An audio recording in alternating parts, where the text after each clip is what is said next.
네, 도널드 트럼프 미국 대통령이 북미 정상회담의 일정에 대한 결정을 마쳤다고 밝히면서 역사적인 첫 북미 정상회담의 날짜와 장소가 이르면 이번 주 내로 발표될 것으로 예상이 됩니다. 그러나 더 미뤄질 수도 있을 것 같습니다. 네, 이인배 한반도 미래포럼 수석연구위원 그리고 우정엽 세종연구소 연구위원과 함께 자세한 이야기 나눠보겠습니다. 안녕하세요. 어서 오세요. 네, 안녕하십니까. 예. 도대체 알려주질 않는데요. 트럼프 대통령이 북미 정상회담 3, 4주 안에 하겠다라는 말을 했고 시기와 장소는 확정이 됐다는 말을 계속 하고 있지 않습니까? 그런데 뭐 때문에 이렇게 알려주지 않는 걸까요? 지금 총 3가지 설명이 나오기 네. 때문에 이제 어떤 설명도 사실 큰 설명력은 없는 상태인데요. 그러니까요. 하나는 아직까지 트럼프 대통령이 혼자만 마음속으로 정했을 뿐이지 아직 실무진과는 이야기가 안 된 상태라는 이야기가 지금 미국에서는 좀 나오고 있고요. 두 번째는 좀 트럼프 대통령이 이 어느 정도의 협상의 성과를 이제 보장할 수 있는 단계가 오니까 좀 극적인 그런 장면을 연출하기 위해서 특히 지금 러시아나 국내적인 문제로 여러 가지가 있기 때문에 이렇게 자꾸 남북 문제로 이제 여론을 이렇게 좀 끌어오려는 이러한 계획에 의해서 이런 얘기를 계속해서 하고 있다라는 추측도 있고 또 한 가지는 아직까지 북미 간의 장소와 일정이 최종적으로 될 만큼 그 어젠다에 있어서 합의가 아직 이루어지지 않았다는 또 설명이 나오고 있습니다. 그렇기 때문에 사실 북미 간에 최종적으로 비핵화 방식에 관해서 어느 정도 이야기가 나오는 것이 이 장소 및 일정 이런 부분에도 영향을 미칠 것으로 보이는데 아직까지 그 부분에 있어서 만약에 최종적으로 합의가 안 된 거라면 조금 우려도 있다 이렇게 볼 수가 있겠습니다. 그럼 이 위원께서는 뒤에 또 추가로 덧붙일 말씀이 있으신가요? 저도 비슷한 생각을 하고 있는데 우선 장소 일단 이 공개 확정되고 나면 되돌리기가 없기 때문에 이 궁금한 저희들로 봐서는 빨리 발표해 주기를 바라고 있지만 트럼프 입장에서는 하등에 빨리 발표할 이유가 없는 거죠. 여러 가지 안전 문제나 좀 협상 전략 차원에서 빨리 밝힐 하등의 이유가 없기 때문에 더 두고 봐야 된다는 생각을 하게 되고요. 또 하나 이제 저도 주목하는 부분이 장소가 갖는 정치학이라 그럴까요? 이 협상 전략에 대한 문제가 있다고 생각이 듭니다. 저는 트럼프 대통령이 한반도 또는 평양과 가까워지는 거리만큼 사실은 이 사전에 합의 수준이 대단히 높을 수가 있겠다는 생각이 듭니다. 왜냐하면 가까이 가서 만약에 평양 가서 떨쳐나오기는 힘들죠. 트럼프 대통령이. 그 기회를 간다 그러면 그만큼 높은 수준의 트럼프 대통령이 만족할 만한 수준의 합의를 사전에 서로가 교환이 됐을 경우에 갈 수 있을 겁니다. 그렇게 본다면 조금 더 먼 판문점은 그거보다는 약하지만 대단히 높은 수준의 전례가 있어서 남북 정상회담이 있었기 때문에 대단히 높은 수준의 합의가 있을 가능성이 높다. 그러다 본다면은 점점 멀어질수록 거기에 대한 합의 수준은 대단히 중립적이고 양 정상 간에 합의할 여지가 대단히 많은 상태에서 만나는 그래서 아주 지금 가능성이 많이 줄어들었지만 유럽 중립국까지 간다 그러면은 그야말로 트럼프 대통령이 이야기한 것처럼 회담 중간에 나올 수도 있다라는 것까지 염두에 둔 아주 빈틈이 많은 협상을 해야 될 많은 사전 조율 속에서 만난다. 저는 그런 생각을 하게 됩니다. 그 부분이 있기 때문에 앞으로 이 장소가 여전히 최종 단계까지는 몇 번의 조율이 필요한 단계 아닌가라는 생각을 해보게 됩니다. 네, 결국 최종적으로 밝혀질 때까지 저희가 추측을 좀 해볼 수밖에 없게 되는데요. 아무래도 싱가포르가 인프라적인 측면에서 비교적 양호한 편이라서 이제 급부상하고 있는데 트럼프 대통령은 판문점의 상징성을 좀 높이 사고 있지만 참모들은 좀 꺼려한다 이런 말도 있거든요. 어떻게 보세요? 그러니까 처음에 사실 북미 회담 이야기가 나왔을 때는 판문점 이야기가 맨 처음 사실 나왔었습니다.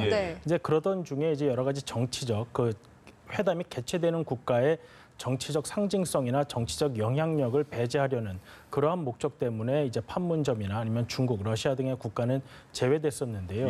그러면서 이제 중립적인 몽골이나 싱가포르 등의 국가가 이야기되다가 트럼프 대통령이 4.27 남북 정상회담을 본 이후 갑자기 트위터에서 이제 판문점에 대한 이야기를 하면서 다시 판문점이 급부상한 상황이었는데 성공적인 걸 보고 트럼프도 욕심이 난 것 같아요. 그 의미가 이제 사실 이제 북미 간의 회담으로 오롯이 하고 싶은 그런 욕구가 있었다가 판문점 남북 정상회담을 보고 그게 큰 문제는 없겠다. 오히려 조금 더 역사적인 의미를 더할 수 있겠다라는 생각을 본인은 했던 것 같습니다. 그런데 이제 주최국의 영향이라는 측면에서 보면 미국에서는 아직 북한과 완전히 신뢰가 쌓였다거나 아니면 아니면 비핵화에 관한 합의가 이루어졌다고 보기 어려운 상황에서 아무래도 지금 남북 정상 이후에 이제 남북 관계라는 것은 어떻게 미국에게 좀 합의를 도출하기를 강력히 요구하는 상황이 되기 때문에 네. 그러한 정치적 부담을 감안하게 되면은 이제 참모진 등에서는 그러한 우려 상황을 이제 대통령에게 전달할 수밖에 없는 상황이라고 볼 수 있습니다. 그렇기 때문에 아직까지도 제 생각에는 판문점이나 싱가포르 이런 부분에서 많은 고민이 있는 것 같습니다. 그렇군요. 자, 그리고 이제 날짜가 5월 22일에 한미 정상회담이 열리고 그러면 뭐 북미 회담은 6월로 넘어가는 거 아니냐 이런 분위기가 많이 잡히고 있는 상황인데요. 일단 북한이 최근에는 그래도 미국을 비난하는 걸 자제해 왔는데 최근에 북한 외무성이 이렇게 말을 했습니다. 미국이 그렇게 압박을 하는 건 이 상황 비핵화 문제를 해결하는 데 도움이 안 된다. 이렇게 비난을 갑자기 했거든요. 이건 어떤 의도라고 저희가 풀이해 봐야 될까요? 어제 신문이었는가 노동신문이었을 겁니다. 아마 그런 이야기를 하고 있는 거죠. 북한 외무성 대변인 담화로 이제 나온 이야기인데 그것이 이제 우리가 대화에 나서고 있는 것이 미국에서는 압박의 효과라고 이야기를 하고 있다. 이거는 앞으로 우리는 그게 대화에 나오는 이유가 세계적인 평화를 위해서 우리는 나가는 건데 호의적인 목적인데 마치 압박을 통해서 마지못해 나오는 것처럼 생각하는 거는 잘못된 거다. 두 번째는 인권 문제를 운운하면서까지 우리를 계속 더 문턱을 높이고 있다. 이 두 가지 말을 하고 있는 거거든요. 두 가지라고 볼 수 있겠죠. 일단 회담이 임하는 속에서 스스로 이제 주도권을 계속 확보하려고 있는 기싸움 차원에서 일단은 우리가 우호적으로 호의적인 입장에서 나오고 있다. 우리의 의지로 나온 것이다. 환경에 의해서 이끌려 나온 것이 아니다. 라는 입장을 계속 고수하기 위해서 이야기하고 있는 게 첫 번째고요. 두 번째는 인권 문제 거론을 하고 있어요. 사실 미국이 인권 문제 계속 거론을 하고 있죠. 일본도 거론하고 있고.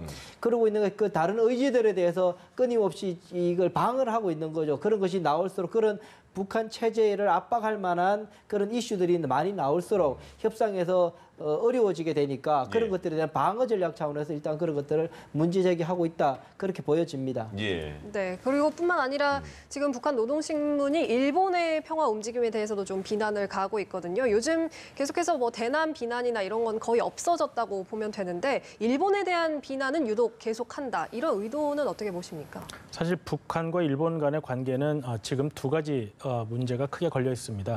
하나는 이제 일본이 자국의 안보와 관련된 이슈 때문에 혹시라도 한국과 미국이 완전한 비핵화가 아닌 수준의 합의를 북한과 할까 하는 걱정이 상당히 대두되고 있습니다. 그러한 측면에서 일본 정부는 이제 완전한 비핵화라는 측면을 굉장히 강조하고 있는 상황이고요. 이제 그런 부분이 이제 북한으로서는 좀 못마땅할 수가 있고 또 두 번째는 일본이 계속해서 이야기하고 있는 납북자 문제가 있습니다. 납북자 문제는 이제 보편적인 인권과 관련한 문제이기 때문에 일본이 계속해서 납북자 문제를 거론할 경우 북한의 약점이라고 할 수 있는 인권 문제가 계속해서 이야기될 수밖에 없는 상황입니다.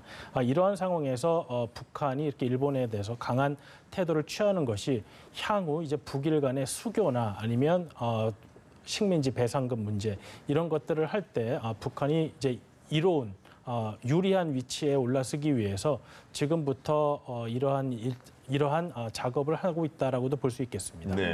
자, 그리고 이제 북미 회담이 언제 열릴지는 아직은 알 수 없습니다만은 남북 정상회담에서의 그 효과 그리고 한 번 더 비핵화를 서로가 얘기했던 게 북미 정상회담에서 어느 정도 성과를 내야지 그게 추진이 되는 거잖아요. 이제 5월 22일 날 한미 정상회담이 열리는데 여기서 미국은 뭐 핵폐기 일괄 타결을 외치고 있고 북한은 단계적으로 이렇게 보상을 받으면서 핵폐기를 하자 이렇게 나가고 있는데 과연 어떤 방식으로 또 문재인 대통령은 어떻게 가운데에서 어떻게 중재를 해야지 이게 좀 원활히 풀어갈 수가 있을까요? 우선 남북 정상회담을 통해 판문점 선언을 통해서 남북 간의 북한의 비핵화 의지가 확인된 단계라고 볼 수 있습니다. 그렇지만 이제 그 다음 단계가 넘어가고 있는데 그 다음 단계라는 거는 비핵화의 조건을 서로가 마련하는 단계입니다. 이 비핵화의 조건을 마련하는 단계에 있어서 사실은 한국 정부의 입장하고 미국의 정부의 입장하고는 조건을 만드는 철학이 조금 다르다는 생각을 하게 됩니다. 무슨 말씀인가 하니 우리 한국 정부 같은 경우에는 북한에게 선의를 베풀어서 북한의 체제를 안정시키고 비핵화 핵을 포기하는 상황 속에서도 체제가 안전할 수 있다는 걸 끊임없이 선의를 보여서 비핵화 쪽으로 용기를 갖게 만드는 쪽이 한국 정부의 입장이었다면 미국의 입장에서는 비핵화의 구조를 만들어내겠다라는 생각을 하고 있는 거죠. 끊임없는 압박을 통해 가지고 일단은 핵을 내려놓지 않으면 안 되는 그런 환경들을 계속 구축해서 북한이 그걸 핵을 포기하게끔 만들어야 된다. 그 사실 이건 철학적으로 봤을 때는 자유주의와 현실주의 간에 완전히 다른 철학적인 문제이기 때문에 어떤 것이 옳다고 말할 수는 없습니다. 그렇지만 그 두 가지가 같이 있기 때문에 지금 우리 대통령께서 이 미국에 가셔서 정상회담을 통해 가지고 그런 철학들을 얼마나 트럼프 대통령에게 설득을 시키고 합의를 이끌어내느냐. 그걸 통해서 그 속에는 김정은 위원장을 개인적으로 만나고 도보다리에서 아주 은밀하게 긴밀하게 둘이만의 새소리만 들리는 공간 속에서 둘이만의 이야기했던 것들, 그 속에서 받았던 어떤 특유의 이 지도자들이 갖는 듯 감이라 그럴까요? 그런 것까지 섞어서 트럼프 대통령 이야기해서 설득을 해야 되는 그런 과정에 있다라고 보시면 될 것 같습니다. 네, 우 의원님께서는 어떻게 보세요? 사실 이 부분이 이제 북한이 아직까지 북한의 입으로 직접 단계적 이런 해법을 제시한 적은 없습니다. 네. 우리가 북한 김정은이 중국 시진핑 주석을 만난 이후에 중국을 통해서 이제 이러한 방식이 좋겠다는 이야기가 나온 것이지 북한이 아직 공식적으로 우리의 비핵화 해법은 이렇다라고 이야기를 한 적은 없습니다. 그렇기 때문에 아직 해법상에서 어떠한 차이가 결정적으로 도출이 어려운 단계라고 보기는 어려운 상황이고요. 아직까지 북한과 미국 간의 이 비핵화 해법에 대해서 어떠한 이야기를 나누고 있는지는 사실 그 만난 사람들 외에는 전혀 알려져 있지 않은 상황 같습니다.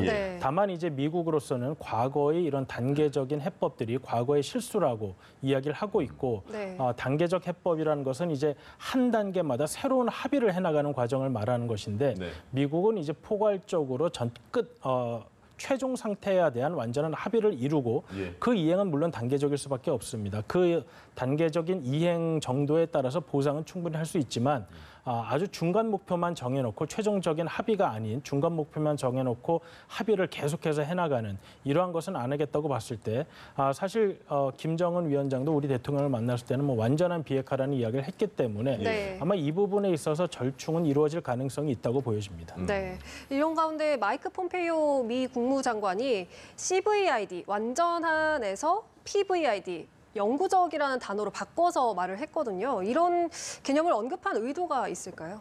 사실 이 부분이 조금 논란이 됐습니다. 근데 이제 아마 미국 시간으로 이제 오늘 월요일, 화요일쯤 되면 아마 기자들이 미국에서도 이 부분에 대한 혹시 이것이 다른 의미가 있는지를 아마 물어보는 상황이 될 것 같은데요. 그러니까 이게 많이 다른 건가 이런 생각도 들고요. 사실 완전히 비핵화가 되면 이게 뭐 영구적으로 비핵화가 되는 것인데 그렇다고 이게 취임사가 어떤 질의응답 시간에 나온 것도 아니고 미리 준비한 단어이기 때문에 이것이 어떤 의미가 있는가 하는 것을 우리가 고민하게 되는데 그래서 이걸 저희가 계속 생각을 가지고 고민하다 보면 이것이 과연 이런 시설이나 이런 무기 이런 측면뿐만 아니라 지금 핵 개발에 참여했던 인력들 왜냐하면 그 소프트웨어적인 측면이 있기 때문에 다시는 그런 인력들이 이러한 핵 개발 프로그램에 동원되지 못하도록 하겠다는 그런 의미까지 담은 것인지 왜냐하면 지금 이제 우리나라나 일본 등도 뭐 핵 개발을 하고 있지 않지만 언제든지 핵 개발을 할 수 있다는 이야기가 나오고 있지 않습니까? 그런 거와 마찬가지로 북한 역시 이 개발에 참여했던 인력이나 그런 프로그램이 존재하기 때문에 영구적이라는 단어를 사용하면서 과연 그런 소프트웨어적인 측면까지 고려를 한 것인지 고려했다면 그 한 수백 명이 될 것 같은 인력을 어디에 그럼 그러니까 이 부분이 지금 사실 문제인 게 이제 이란과도 협상을 할 때는 그 평화적인 핵 원자력 사용에 대해서는 인정을 해줬습니다.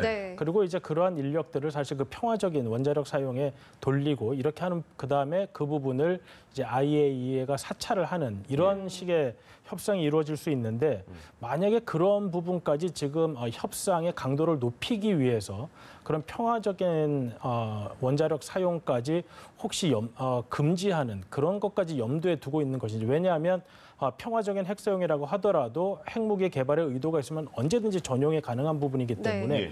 그러한 것까지 의도를 한 것인지는 아직 확인이 되지 않고 있습니다. 그렇군요. 네. 조금 더 첨언해서 네. 말씀드리면 이런 말씀 우 박사님 하셨는데 예. 저는 이번에 이 국무장관 펌프 국무장관 취임사에 이야기했다는 건 국무장관이 북한만 보고 있는 장관이 아니거든요. 네. 저 가장 그 핵심 이슈 중에 하나가 또 이란 문제. 우리는 북한 비핵화만 보고 있지만 네. 트럼프 대통령도 이제 5월 12일 되면 그걸 연장할 것인지 폐기할 것인지 결정에는 대단히 중요한 시점을 넘겨놓고 있는 상황인데 이란 문제에 대해서. 네. 근데 이란 문제가 끊임없이 계속 이란에서의 그 미사일 개발 문제나 이런 것 핵 활동에 대해서 의구심이 계속 나오고 있는 상황입니다. 네. 그런 것을 두고 봤을 경우에는 일단은 폼페오가 이 퍼머넌트란 말을 영구화라는 말 속에는 네. 아마 이란을 염두에 둔 것도 있을 수도 있다. 이란의 사례처럼 그래 그때 이게 평화적인 핵 활동 2만 개의 우라늄 그 시설을 6천 개로 줄여서라도 계속 쓸 수 있게 해줬던 그런 사례들은 하지 않겠다. 예. 퍼머넌트하게 완전히 그 이란처럼 자꾸 말이 나와서 이 어렵게 되는 거는 하지 않겠다는 의미가 있지 않겠느냐. 그런 의미에서 영구적이라는 말을 했을 가능성이 있다. 또 하나 주목해 봐야 될 것은 그 영구적 그 PVID 를 무엇에 대해서 하냐 대상에 대해서 이야기를 하고 있는 WMD라고 네. 이야기하고 있습니다. 핵에 대한 문제라 디누크만 이야기한 것이 아니라 핵의 문제만이 아니라 완전한 이 그 WMD라는 것은 핵무기, 화학무기, 생물무기 그리고 이 세 가지 무기를 운반할 수 있는 운방 체계, 미사일 말하겠죠. 예. 이걸 말하는 총칭해서 말하는 거거든요. 전체적으로 이야기하는 거기 때문에 사실 이 그 말씀이 갖는 의미를 고지고대로 해석한다면 대단히 수위가 높은 문턱을 더 높였다 협상에 뭐 그렇게 볼 수 있는 부분입니다. 네, 알겠습니다. 그리고 또 북한은 주한미군에 대해서 기존의 철수 주장을 접고 아예 거론조차 좀 안 하는 그런 모습을 보이고 있거든요. 일단 좀 체제 보장을 확약받는 데 집중을 할까요, 앞으로? 사실 2005년 9.19 합의 때 이미 미국이 북한에 대해서 재래식 무기건 핵무기건 공격을 하지 않겠다는 그러한 것들은 이미 문서로 합의한 바가 있습니다. 그렇기 때문에 아마 그러한 류의 합의는 이번에 미국에서도 다시 하는 데는 큰 문제가 없을 것 같고요. 네. 다만 이제 북한이 주한미군 이야기를 더 이상 거론하지 않는 것은 이 부분이 어떻게 협상의 대상이 아니라 북한이 주한미군 부분을 이제 거론하는 즉시 아마 협상이 더 이상 이루어지지 않는다는 것은 북한도 이미 잘 알고 있을 것입니다. 네. 그렇기 때문에 지금 현 상황에서 북한이 이미 어느 정도 비핵화에 대한 의지가 있고 그다음에 반대급부로 이제 제재 해제 및 다른 국제사회의 경제적 지원을 바라는 상황이라면 아마 본인들도 주한미군을 거론하는 것은 현재 상황에 도움이 되지 않기 때문에 예. 아마 지금 상황에서는 피하고 있는 것이 아닌가 이렇게 생각해 볼 수 알겠습니다. 있습니다. 마지막으로 이제 내일 모레입니다. 도쿄에서 한일 중 정상회담이 열립니다. 이제 북미 정상회담을 앞두고 열리는 상황, 한미 정상회담 앞두고 열리는 상황에서 여기서는 어떤 내용이 나와야지 또 저희가 좀 더 원활하게 이 한반도 비핵화 문제를 풀어나갈 수가 있을까요?